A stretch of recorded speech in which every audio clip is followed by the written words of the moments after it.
Welcome to the super duper long edition of News of the Week. So, as we are 1 week away from most MLS team having their preseason started, with the exception of 5 MLS team that's going to be participating in CCL that have already have their preseason started, and it include one team which I think it was NYCFC already had their preseason game today against Corinthians. There has just been some crazy rumors and crazy signings that has happened in the last couple of days, and there's just been so much that for the first time ever in the news of the week, I'm actually going to have to switch boards and talk about some other news that I'm going to be including. So usually in the news of the week, I would just talk about what's on the board here and I'll be done. But today, I'll be talking about what's on the board here, and then I have to switch the boards like I do with the previews and reviews and talk about the other news that is there. And as I said, I'm doing this because there is just so many news that's happened in the last couple of days. But we start off with Chicharito has officially announced that he have left Sevilla and have left Europe, and that he is expected to join the Galaxy soon. And I'm going to actually do a single video about this once this announcement is released, because this is really a signing that's been 5 years in the making. Like, we've been talking about this signing pretty much for the last 5 years and whether or not if it's going to come true, and it seemed like this is probably the closest we have come to being true. And I have heard that the Galaxy are going to break their transfer record. Their previous transfer record was $7 million that they got for Giovanni Dos Santos. So most likely this means that it's going to be the $10 million price tag that it was first reported that he's going to be going to the Galaxy, which is a lot of money for the Galaxy to have to pay a guy that is kind of near the downturn of his career. But we shall see how this deal is going to go, and we shall see how much exactly the Galaxy is going to be paying. And like I said, as much as I know Chicharito, as I said, he is a guy that's kind of in the downturn of his career, and some people say that he's washed up. He's still a useful tool for the Galaxy, and that at least I think he's going to replace half or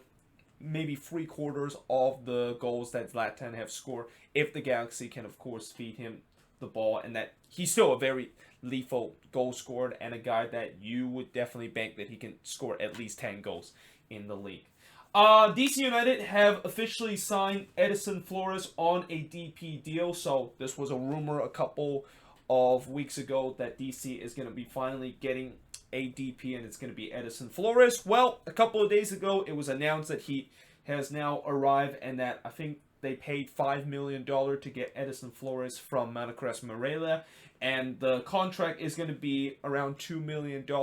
a year, which is pretty big for a deep. Well, not really pretty big, but pretty standards for most guys in this league in terms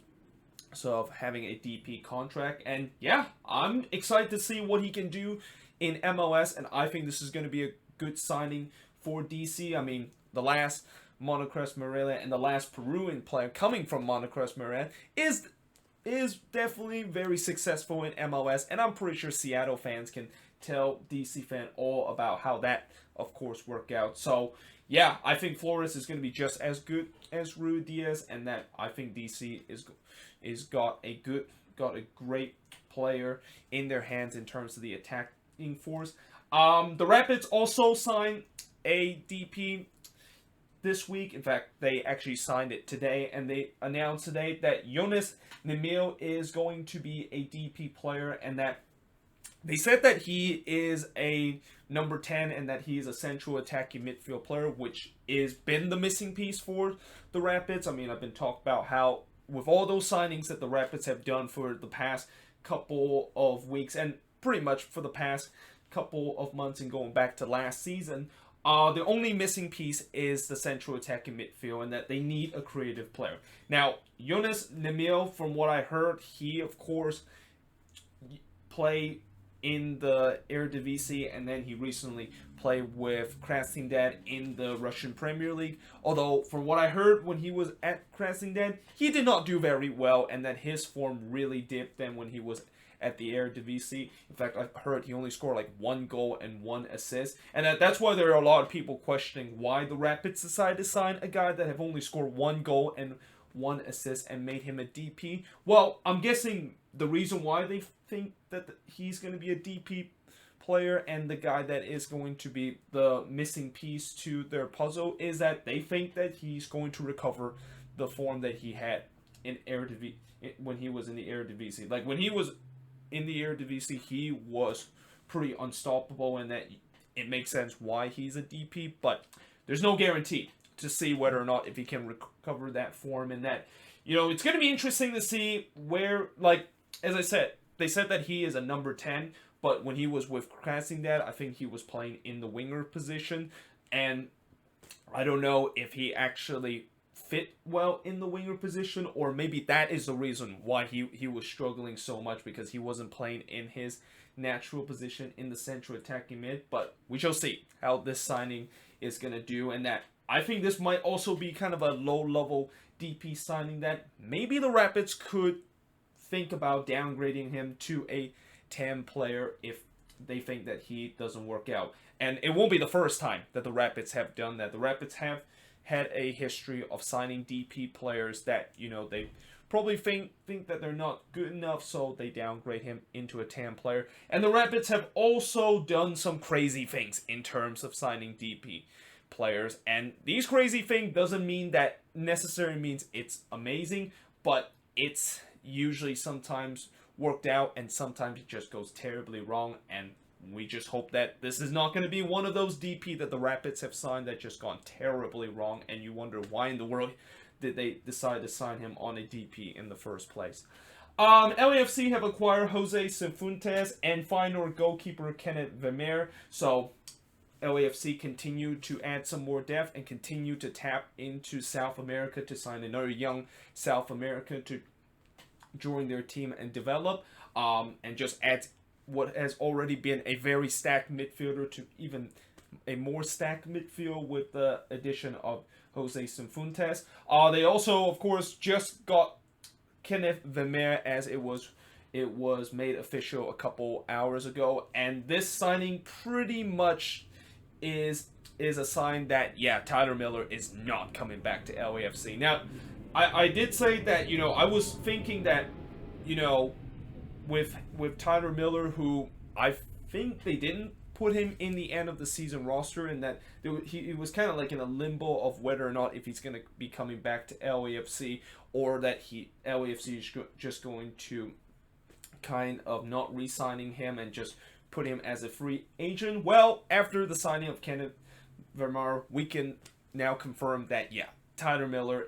is not going to be with LAFC, and that they basically leave him as a free agent. And we shall see how good he is. I mean, he is an experienced goalkeeper, play with one of the bigger clubs in the Eredivisie. So we shall see if he can replicate that good success that he had in the Eredivisie to here. And, if there's one Achilles heel that LAFC tends to have, is the goalkeeping position, because Tyler Miller, I know last season he was kind of underrated in some sense, but there were also some bad moments that he has suffered and some bad howler that he could commit. So it's no surprising why LAFC feel like they want to move on from him and get another goalkeeper that is more steady and can just not give up some very bad goals in any moment of the game. Another LAFC news is that BWP has officially joined training camp with LAFC, and that he is actually going to be on trial with LAFC. So, as I said in the last episode, I talked about how there was a report that he was going to go train with LAFC. This has now made official, but it has not made official that they are going to include him in the roster, and that we shall see with him joining the training camp and kind of having a trial there, whether or not if LAFC will try to make that signing. And why not? I mean, add BWP, a guy that has just been one of the greatest goal scorers in MLS and a veteran goal scorer like him, and to add some more depth to that attacking piece and in that number 9 role, I think this would definitely be a good signing. And that I know this is going to be sad for Red Bulls fan, knowing the fact that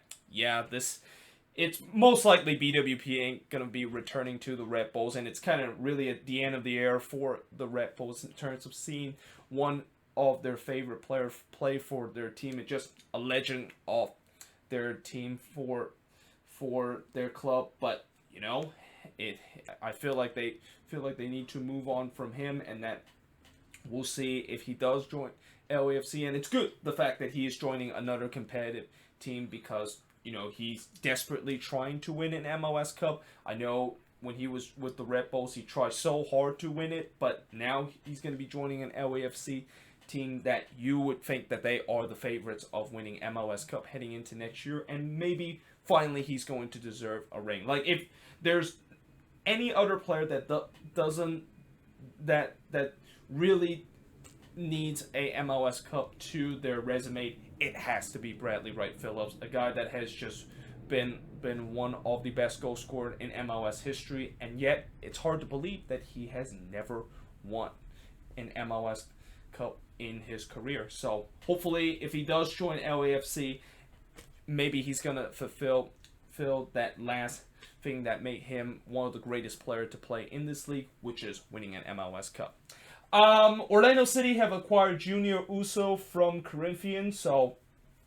this was actually a rumor that has happened a couple of weeks ago too, of him potentially joining Orlando City, and it's now confirmed that he is going to be joining the team, which is a great news for Orlando City, because he is a veteran midfield and a guy that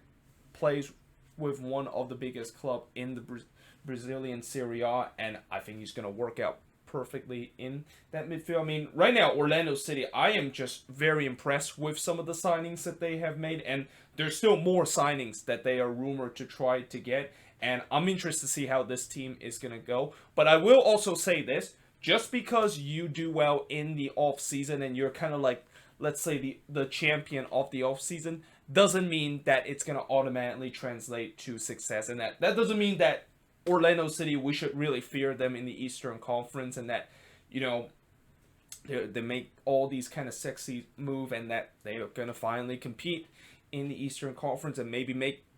it to the playoffs for the first time in their franchise history. We shall see if that is going to be the case, because there's been times where teams have been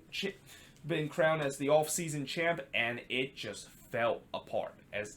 the season begins. And also will say that Orlando City fans know what it feels like being crowned as the off-season champ, and knows how when the season begins with so much expectation of making the playoffs, they just laid a complete egg by the end of the season. The Rapids acquired Nicolas Benezet from TFC. I actually probably shouldn't have included this news on the board, because we pretty much knew that this was going to happen. I even said it in the last episode that I think this is definitely going to happen, because this is another situation where a young talented guy that hasn't really worked out with the club that he's with, and that he needs a change of scenery. And why not to have kind of a change of scenery and kind of almost be like a little bit of an outcast and join a team that has been welcoming outcasts and welcoming teams that welcoming players that hasn't worked out for their team, but join the Rapids so that they can have successful, and that this is another situation like that. So let's just hope Benezet could be as good as he was at TFC with the Rapids. And the Rapids is another team that I will also say that they could be crowned as the off-season champ, and that hopefully, I know last season I could kind of say that they were probably the off-season champion, and they missed the playoffs. Hopefully this year is going to be different, and hopefully all the signings that they have done in the offseason and all the acquisition and the pieces that they need to compete to the playoffs will come true heading into this regular season. Now, the Seattle Sounders, who has been relatively quiet during this offseason, which, I guess the Sounders being quiet in the offseason shouldn't be a big surprise, because Garth Lagerwey have even said that that's kind of the way that he loves to do. He loves to be quiet in the off season, but when he feel like the Sounders need to have an acquisition and needs to fix a hole that they desperately need to fix, he will immediately do that and pull the trigger and make a good signings that immediately fill the gap. Now, I'm not quite sure if this signing is one of those ideal one, because they decided to acquire Shane O'Neill from Orlando City, and that if you're an Orlando City fans, you know that O'Neill is probably one of your most hated player on your team, because he is just such a liability on your team, and that he is one of the reasons why that defense for Orlando City is very bad. And now the Sounders are decided to get a guy that is kind of a liability at Orlando City as one of their center back. You know, I don't know if this is going to be one of those moves that will work out for the Sounders. I mean, you know, anytime when Garth Largway decided to make a move to the team, 9 out of 10 times it's going to work out. But I just feel like with this move, maybe I could say that this is kind of a desperation from the Sounders, knowing the fact that they've been so desperate to try to look for a defender and they still cannot find one, so that they decided to just look into the league and just do an interleague trade, and that's why they of course got Shane O'Neill to plug into one of their center back role. Now, I will also say this: they have rumored to make a bid for Brazilian midfielder Greg Gore, and I'm guessing the reason why they're looking for a midfield, even though they're pretty stacked in terms of that position, is that they're probably going to move one of their defensive midfield down in the center back row. And from what I heard from Sounders fan, they think that that guy that currently plays in defensive mid for them for the past couple of seasons, but most likely is going to slot into that center back row, is Gustav Svensson. And I wouldn't mind if the Sounders do that if I was a Sounders fan, because Svensson is a very good defensive midfielder, and at times you could say that he could play as a center back and fill in that void that they desperately need to fill after losing two of their best defender last season. So yeah, we shall see if that is going to be the case, and that maybe them getting Greg Gore is a guy that is going to be filling in the spot that Gustav Svensson is, and that Svensson himself is going to be moving down into the center back row. And that means that they're probably going to have Svensson and Arriaga or Shane O'Neill as their center back partnership, and that is going to be a very interesting center back partnership. Like, you know, you have a guy that is an upcoming defender in Arriaga. At times last season was a bit reckless, but at times you can see that he has the potential and had that raw kind of talent to be a good defender and could be a replacement for Chad Marshall. And then you have a guy that hasn't been playing as a center back throughout his career with the Sounders, but you know he's a good defender, so that's gonna be very interesting to see. And that I'm not sure if Sounders fans are worried about this upcoming season. Like, I still think no matter what happens in this next season, I have a feeling the Sounders are still going to get into the playoffs, and that somehow things are going to work out, because that's what the Sounders is. And no matter if they're having some problems in terms of one of their position, it always turns to work out very well when the season is beginning, and that things will basically kind of almost fix itself as the season goes along. The Houston Dynamo have signed Marco Maric, I think that's how you pronounce his name, from Hoffenheim via TAM. Now, he actually hasn't played with Hoffenheim a lot. I think he was on loan with a Norwegian club, and that the Dynamo, of course, signed him, which, by the way, he's actually a goalkeeper, and they decided to sign him via target allocation money. And I'm guessing this is the Joe Willis replacement of the fact that I think Maric is going to be the goalkeeper for the Dynamo after Willis have moved to Inter Miami after the expansion draft, and we shall see if he's going to be just as good as Joe Willis in that goalkeeper position. I mean, the only thing that I think the Dynamo I don't like about this signing from the Dynamo is that they did use an international spot, and that they could have not used an international spot on a goalkeeper if they would have think about getting William Yarbrough, that they've been rumored for a couple of weeks, but it seemed like they're not going to go to that path, and they think he could be a good replacement for Joe Willis, and we shall see if that is going to be the case. And finally, on this board, before I move on to the next board to talk about a couple more news from this week, is that the Montreal Impact have signed defender Joel Waterman from Calgary FC. Now, this is kind of a historic signing because this is actually the first ever permanent transfer from a Canadian Premier League team to an MLS team, and that this is the first Canadian Premier League player to be transferred to MLS, and it's definitely a historical moment, and that it just shows you how the Canadian Premier League, even though it's been only at 1 year of existence, have already started to gain traction. And I won't be surprised as the league continue to grow and as the league continue to kind of expand a couple more team in there. Like, so far I know the Canadian Premier League only have like 10 teams, but I won't be surprised it's going to continue to expand and could go into the same direction as MLS was once in the late 90s. So yeah, expect there's going to be more kind of Canadian Premier League signings, and that these Canadian club, I think they're going to continue to look into the Canadian Premier League to find some hidden gems there, because I think as this league grows, the talent-wise is going to be just as good, and that there's going to be some hidden gems that players from that league is going to do just as well if they get transferred to an MLS club. But that being said, let me now switch boards and look at the last couple of news that happened from this week. Now, minutes after they announced Edison Flores as their newest DP, they also announced that they are looking to get Uruguayan defender Gaston Silva. And I'm not quite sure if this move is going to materialize, mainly because I feel like DC, they are looking into the attacking piece as their main priority of this offseason. And it makes sense, the fact that they're looking for players to fill in that attacking core, because they basically got rid of their entire attacking core after they were struggling so much from